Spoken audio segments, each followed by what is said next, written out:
one. I totally do. I mean, it's just, yeah, I mean, yeah. And you're right, man. Nick, if Nick is going to make it and still be comparable to Disney, let's face it, you should take better care of your shows because SpongeBob is not going to last forever. Look what SpongeBob, the live-action movie. They're turning it into a live-action movie, for Christ's sake. They're trying to bring back Ninja Turtles. Come on now. I mean, it's past its point. I mean, after Saban bought back Power Rangers and got them on Nick, now Saban's back to being, in his tightwad ways, and all of a sudden he's finding people that are not a part of any unions, and not a part of the Screen Actors Guild because he really doesn't want to get stuck paying people. And I'm sure you probably remember her real well, and she actually still looks great today. Amy Jo Johnson, who was the original Pink Ranger in Mighty Morphin Power Rangers, she talked about the fact that they used to do 2 episodes a week, and they got paid by the episodes. And when I found out how much they made and how much success there was and how much they made off merchandise and all that, they made very little as far as extra where that goes, unless they were going to make a live appearance on stage somewhere, showing their moves. They were getting $600 per episode. That was it. You will never get. That was the 90s. You will never. That was the reason why. The thing was, if they were back now, they would be making millions because it was the 90s and the early 90s because that show started as Go Rangers in Japan. Again, it's unbelievable how much I know about this fucking shit.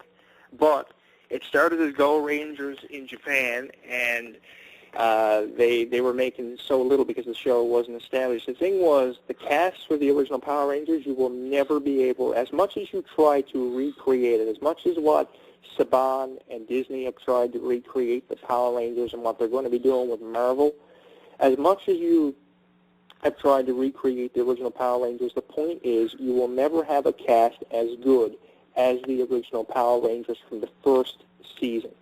First 2 seasons. You will never have another David Yost. You will never have another Walter Jones, and you will never have another Amy Jo Johnson.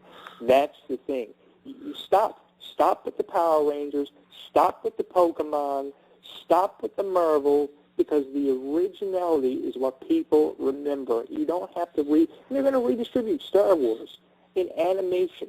Star Wars was never meant to be animated or turned into a Lego movie. I mean, you know the type of thing that's going on with the original Mighty Morphin Power Rangers? People are pissed at them now. They're pissed at Jason David Frank because he's holding this grudge against Austin St. John, who was the original Red Ranger.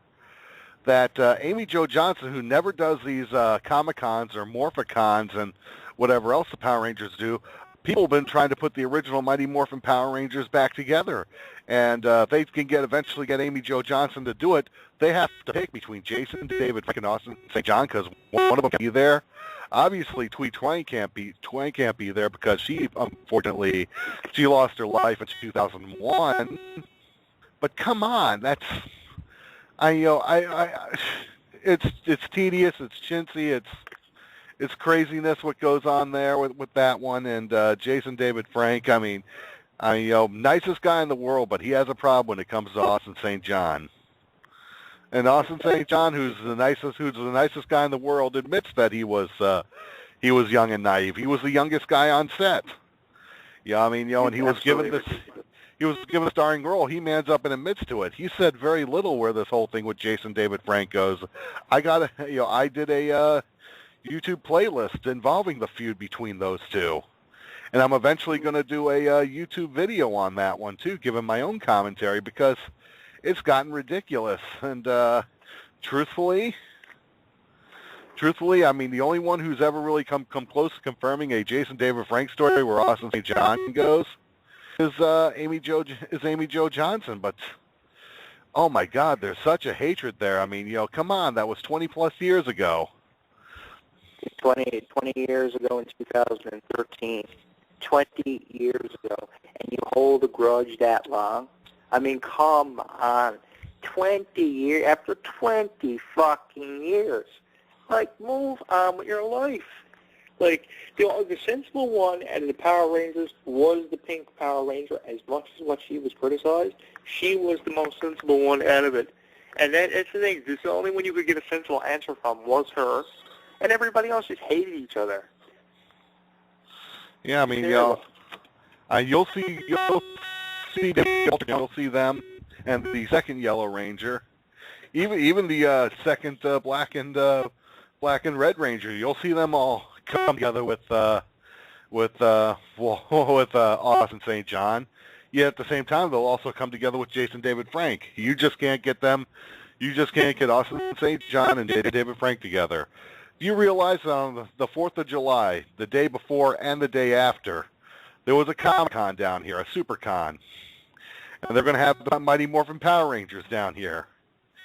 And both Austin St. John and Jason David Frank were listed to be on that one. Now, I think they were trying to compromise to have them just do their thing on separate days. But the rumor was because Austin St. John was going to be there, Jason David Frank canceled out. This was after he made an agreement the year before to come back and shook hands on it. He actually bowed out. The convention that you're talking about, that was a worldwide thing that they had done, because that convention that's heading down your way, when did you say that was in July? That was in July. That was a SuperCon that was here for 3 days in Miami. Actually, it was on the 4th of July as well, too. I mean, this was going to be huge, and I mean, come on. You could have treated it better. You could have treated it better. The convention, the thing about the convention was here, because I remember a friend of mine showing me a good buddy of mine showing the photos that had been posted on Facebook. They did the convention at a hotel, which is about an hour away from me. And if I had known the convention was going on, thank you, by the way, for showing me those photos. Because I hadn't stopped talking. If I knew the convention was going on and Amy was here, I would have went in and actually met her, because I think it's great that they're letting bygones be bygones, because it's great that we're still seeing them. But the personal grudge thing is just absolutely ridiculous. Come on. I mean, Ariana Grande and Jeanette McCurdy won Best TV Actress. Ariana did, which was great. And then you had Sam and Cat win Best TV Show of 2014. And because Jeanette hates Ariana, she wasn't there to accept the award for Best TV Show, the biggest honor you've won in your life? Come on. Yeah, you could have definitely treated that one better. I mean, it's just, it was just. It's amazing what'll happen to someone when it comes down to success. Jeanette McCurdy. I think Jeanette McCurdy was, if you really want to go with skills as far as TV acting, she definitely has it. She definitely had it over Miranda Cosgrove in iCarly. Much better actress. But if you were to compare anything else where it goes, Jeanette McCurdy just did not hold a candle to Ariana. The thing about Ariana and Jeanette McCurdy was they were nuts. And if Disney and Nickelodeon knew anything about entertaining, which Disney does, then the characters that are retardation is a big thing. Retardation is something that gets people's attention. And the thing about Ariana and Jeanette McCurdy that brought those shows to life in their supporting roles was they were retarded, and they were unpredictable. And that's what made those shows so fun to watch. Because out of nowhere, they would either say something totally out of the box or do something totally out of the box. It was amazing how you could give Ariana Grande a role of buying so much stuff, overspending with a credit card out of a catalog, and she just ran with it. She ran with the fact her character was a genius at making meatballs because they took that real life quality of hers because she loved to bake and make cookies, all kinds of different types of cookies and stuff, and they incorporated it into her character. It was amazing how she could take the fact that her character liked to make meatballs and make that be an outstanding quality. They need more people like that can take an idea and run with it. And until they do that, they're going to keep screwing everything up. Unfortunately, you're right about that. The way, where is the, that's when you want to say, where's the heart?